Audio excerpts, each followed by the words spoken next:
As I said, for me, it's the three-horse race. India, Australia, and England. I think the team with probably the best bowling attack will win the tournament, as we said. Let us talk us through the other 4 teams you're going to face. South Africa, West Indies, Scotland, and Bangladesh. Should be an easy go through. I think the women's tournament semi-final onwards, that's when it's going to get really, really interesting, and you'll see who's played the better cricket and who will win those important games.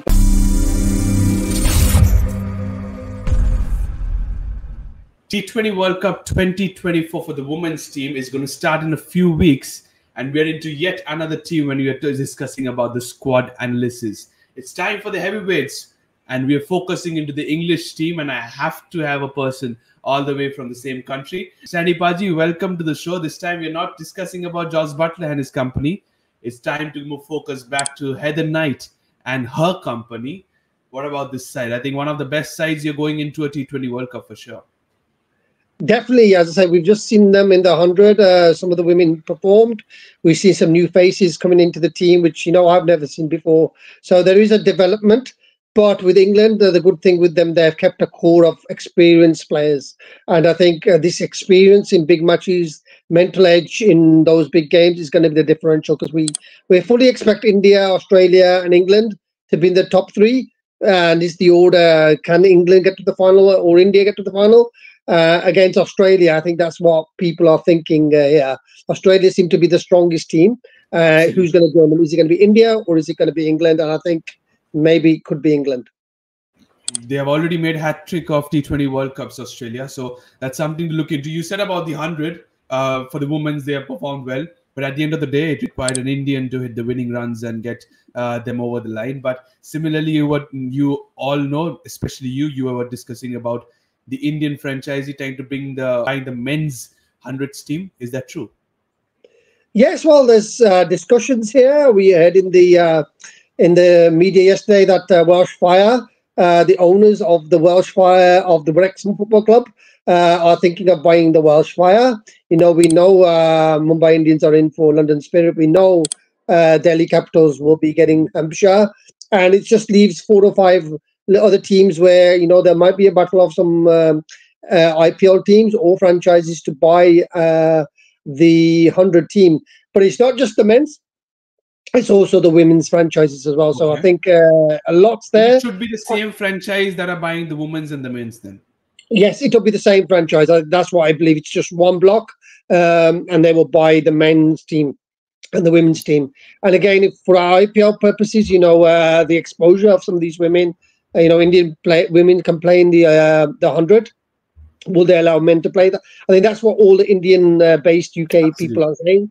They need Indian players in the 100. They need Indian players in the Blast because that gives the Indian talent more stuff, and it gives us more coverage in India, which is the biggest market. That's the biggest thing, I must tell you, because the economy will grow, and that's where India has the pull, to be honest. And focusing back on the England women's team, I think such a wonderful side, so much experience. Won the inaugural tournament of the T20 World Cup 2009 that was back in. But what's your take on this one now? England team, they are not being able to win it since 2009. What's lacking for them? I just think it's probably getting the variation and the team right, which has really cost them in some of the big games. Like if we look at this squad, we'll talk about it in more depth. It's Lauren Bell is the only pacer, and that's something that I'm a bit more disappointed with. I thought maybe EC Wong would come there, or Arlott. Arlott, I kind of like. She played for Birmingham Phoenix last year. Emily Arlott, she seems a very good bowler. So that gives you a bit more combination. And now this is played in Dubai, whether they've said they want to go for more spin-friendly conditions and spin bowlers. And I think that's where the issue is. It's really difficult to have specialist players in this team. And we see Australia, they've got 7 all-rounders, up to 7 all-rounders in their team, which gives the captain a lot of options. Absolutely. And that's where I think I agree with you somewhat, to be honest. But Paji, talking about a very important question I have for you. And I think this comes out to be when I talk about the experience, the thing. Heather Knight, one of the champions cricketer, what a captain she has been now for England. After Charlotte Edwards, is she one of the best England captain? 100%, because she's able to see the revolution go through. She's been captain for a while now. She's seen a lot of players going. The game's getting more professional. The game's getting more, viewing now. more pressure on her, and she's been able to take that pressure. And obviously, she won it with the London Spirit. So she's coming in a good frame of mind into this tournament, picking up one trophy. Can she pick up the second one, the World Cup? And I think any tournament Australian ladies come into, that's probably the match 100%. You think, what can we do in that? But Heather Knight has a lot of experience. She's coming from a winning background now. And she's got experience in this team. Someone like that, Sciver-Brunt, will be very, very important. Amy Jones, has. I was about to come into the squad in depth, and I'm sorry to interrupt you. But talking about the other players now, terrific firepower and a mixture of skills as well. You have so many good all-rounders. Nat Sciver-Brunt, you have Capsey, you have Sophie Ecclestone, 3 match winners for England. Yes, and that's going to be the key of the squad. If you look at the squad, they've got some new players coming in. How they all fit into the team, I think, you got your core, hardcore players, and like Lauren Bell will definitely be in there. Maia Bouchier, she's done pretty well as well. So you've got players like Charlie Dean as well. They've come up really well. They're playing really well. And it's how they're going to get the newer players into that squad, because had they picked up Emily Arnott or Issy Wong, then you could say they got 2 good, strike bowlers. Because I think they missed out on an opportunity of having somebody like an Issy Wong who has experience in this format. Yes, and she's played the Indian IPL as well, so she has playing against the better players. She has that experience, but they've gone with this route. Obviously, they've gone in performance from the 100. And they've made a decision of, trying to get the spinners into the team, because obviously, Sophia Ecclestone is probably the premier spin bowler in the cricket. So I think they've got that person. Someone like Amy Jones can be a top quality wicket keeper and batsman. And they've got the Heather Knight as the captain. So that core of team players, it's really good. And they've got a really good hitter in Alice Capsey, as you said. So a core of very good players, experienced players. How they will perform, and how will these new players come in who haven't got that experience against the better teams. I think that's where this World Cup will be won. True that, but in UAE conditions, Paji, the spinners are expected to come into play a little bit more, and you have the likes of Sophie Ecclestone. You said about Alice Capsey, she will have her arms rolled over as well. But I think compared to the spinners, I think the pace department is really, really inexperienced. Have a look into that, please. Yeah. And obviously, it's only really Lauren Bell that's really performed, and she's the social media darling here, and she's in all the all the build up for this tournament. And where is the other Lauren? Where is Lauren Filer? Lauren Filer, well, she's going in as a reserve, and whether she will be able to get into the team is going to be very, very debatable. But again, really depends on UAE conditions. And again, we know from the men's IPL that the team batting second in UAE conditions usually has things. So the toss is going to be very important, especially in the bigger matches. I think where you play the smaller games, I think the talent comes through. But against India, against Australia, maybe even New Zealand, South Africa, these teams are pretty good teams. It's going to have that killer instinct, and I think. Maybe one bowler short for me. I think in the pace department, one bowler short in the shortest format of the game. I agree to this, because I can see more or less the middle orders, the lower middle orders. No need to talk about the top orders, to be honest. Is filled. It's picking themselves, but it's just the bottom, the tail enders when it comes to the batters. The seamers is where England are lacking a little bit. You spoken about the wicket keeper behind the stumps, Amy Jones. Oh, what a talent! Another one to be watched out for. Vast experienced. Speak us about her as well. Yeah, she's played well in all formats. She plays for the Warwickshire team. She plays for the Phoenix. And she can be a match winner. I think her consistency went down a bit in the last couple of years. She was started up really, really well.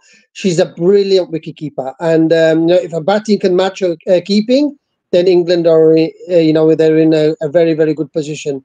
But again, I say we always come back. England are getting quicker bowlers in, probably more than other countries, and they're not been picking them. So the advantage that they probably have isn't going to be there in UAE. So it's really how these ladies play in those conditions. We're not really expecting big crowds there, and they've come from the 100 where they've gained 5,000, 6,000 high pressure games, and I think the women's tournament semi-final onwards, that's when it's going to get really, really interesting, and you'll see who's played the better cricket and who win those important games. But yeah, we're really expecting England to get to the semi-final or final at least.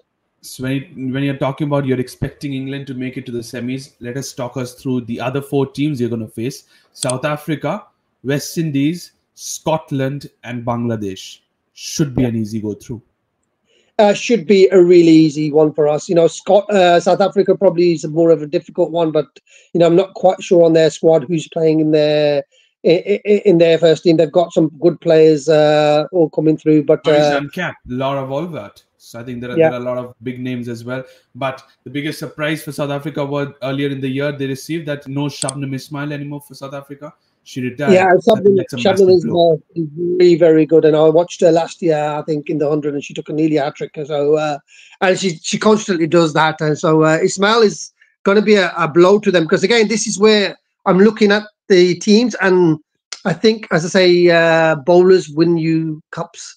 That's always been my thing. So the tournaments, batsmen win you matches, but bowlers win you. So you're referring a little bit towards football as well. Strikers win you matches, defenders win you tournaments. Titles, yeah, exactly. And we saw that with my friends Saliba and Gabriel against Tottenham. So that was amazing, victory. But again, yes, let's go back to cricket. And I think, Heather Knight's form with the bat is going to be important. And we missed Danni Wyatt. She's got married now. Yeah. It's really going to be important. And again, these Amy Jones, Heather Knight, when the business end of the thing, if got Danni Wyatt in and set against, probably, not the greatest bowling attack. And somewhere like South Africa, if they had an Ismail, you'd probably worry that she could take the wickets. But again, I think in that group, Scotland, they should beat Scotland. They should beat, Bangladesh. We expected the same, to be honest, in the recently concluded T20 series versus Ireland. At the end of the day, you guys drew it. Yeah, as I said, it's probably coming back from the 100 finishing. People are more or less concentrating on the World Cup. The squad was announced during that period as well. So, there's people that need to prove themselves to get into the team as well. And again, the weather hasn't been great in the UK as well. So now, we've got 1 week of sunshine and summer will be over and then back to the rain. So I'm happy that, the matches are played in Dubai. I would have preferred them to play in Bangladesh, more of a natural cricket there. But again, we just have to live with Abu Dhabi, UAE for them to host. Absolutely, Abu Dhabi, Dubai, Sharjah, the 3 venues to be played. But I'm sorry to go back to the men's team now. And one update I want to know: the reason behind the England Cricket Board are taking such decisions is about looking into the workload of Jofra Archer, not letting him play on the finals day, not letting him play the second T20. Everyone is asking the same. What's wrong with the England management when it comes to Jofra Archer? What are they looking at him? I really don't know. I saw Jofra at the finals day, and watching him sitting in the dugout. It wasn't a good sight. It's not great for cricket. Had he played, Sussex would have probably got into the got into the finals. So it's cost them. Sam Curran was there. He was sitting in the stands. It's just really bad. You got to think, for your premier tournament and having your best player sitting in on the bench. Because again, the game got cancelled the day after, so they could have played. He didn't play the day before, so he could have played the 100 and just said, "Look, if we win it, we've won the series. You don't have to play," and give somebody else a chance. And again, it wasn't It was a meaningless. It's a meaningless friendly, which friendly is in football terms. Nobody really cares, they're not full houses, they're not competitive games. Australia is better for Australia because they're going into their season. England are finishing their season. So I really don't see the point of them playing these games. And again, we said before, they could have played the T20. They knew the ODIs. First and then the T20s. And then the T20s. Fair enough. Absolutely, and that's what we all wanted to know. What's wrong with Jofra Archer? But focusing back to the women's team now, players to watch out for, Paji. The 3 players I have chosen, without a doubt, Nat Sciver-Brunt, Elise Capsey, and Sophie Ecclestone. It was tough not to leave out the England captain, but here are my 3 players. What about yours? Yeah, definitely Sophie Ecclestone, because she's the premier spin bowler. She'll play all the games. She'll probably be the leading wicket taker as well. So, we've got her. Alex Capsey, again, what Alex Capsey brings, she brings that bit of a power hitting. And Nat Sciver-Brunt is coming off some brilliant form with all formats. So we've got probably those three. And I said, if you want to put Heather Knight's captaincy or Alice Capsey, I wouldn't be surprised because I think the captaincy would be very, very good. You know, Australia's lost their skipper. Harmanpreet's still got a lot of pressure on her, whether she's the captain after this World Cup. That will be interesting. Very much. And Heather Knight is probably experienced, and she's coming off a good victory with her captaincy was really good as well. So I think maybe Heather Knight in for Capsey. Again, Heather Knight with a bat. And with the captaincy with due role, she's going to be very, very important for England. So you're making one change from mine. That is Heather Knight in place of Alice Capsey, while Nat Sciver-Brunt and Sophie Ecclestone stays the same. Fair enough. And I think these four players, as we discussed, are definite starters in the playing 11. Let's move on to the predicted playing 11 when it comes to England women for the T20 World Cup 2024. Danni, Wyatt and Maia Bouchier are my openers, without a doubt for that. Nat Sciver-Brunt at 3, Alice Capsey at 4, Heather Knight at 5, Amy Jones, your wicketkeeper, bat at number 6, Sophie Ecclestone at number 7. So players pick themselves very much. Then you come to the bowlers section. Sarah Glenn, Freya Kemp, Lauren Bell, and Linsey Smith are the bowlers. That's where it looks like a little bit of inexperience, Baji. Yes, that's what it is. Freya Kemp maybe will be given a chance. I think she might be given a chance. And Lauren Bell will be the prime bowler. So that's, you know, your 9 positions are, are pretty full. Smith, I've not seen much of. Again, I've watched a bit of the 100, not too much. I just watched the Birmingham Phoenix mainly. So I think that's where it's going to be make or break for England, is who's going to fill those bowling positions in. Say maybe Freya Kemp, she'll bring you some additional spin. And then we'll have to see who the next 2 bowlers would come in there, because, again, all-round performances, bat and ball, probably will play a role in their selection. But Lauren Bell, 100%. Maybe Freya can give you the extra spin and batting as well. And then the other 2 will be, it's a toss-up between them who will be in the team. We have to see. We have to wait and see, because there's a little bit of headache when it comes to Heather Knight to choose the bowling department for England ahead of the first game. But that's all we have for you. Thank you so much, Paji. But final question before we end this show, that is, do you think England can win the T20 World Cup 2024? If Australia lose, then England can win. Or if they avoid Australia in the final, I think England can win. As I said, for me, it's a 3-horse race. India, Australia, and England. And I think Australia have that fear factor for all teams. Beating them is like winning the trophy. So I think any team that finishes above Australia will win the trophy. And hopefully it's in England or India, because we want a new winner. And so yes, it's between those 3 teams that are favourites to win the World Cup. 100%. I think India are well in there. They've got a very, very good team. And if Mandana bats well, Harmanpreet bats well, they've got that X factor in their team as well. So let's see. I think the team with probably the best bowling attack will win the tournament, as we said. Okay. And I think the team that beats Australia, or if Australia fail, then it could be a toss-up between England and India. I would love an England-India final, personally. Fair enough. So Paji has given his predictions not just for England, but for the entire tournament. Thank you so much, Paji, all the way from England. Thank you to all the viewers for watching this video. Don't forget to subscribe to the Fifth Umpire. Press the bell icon as well. Thank you so much, and bye-bye.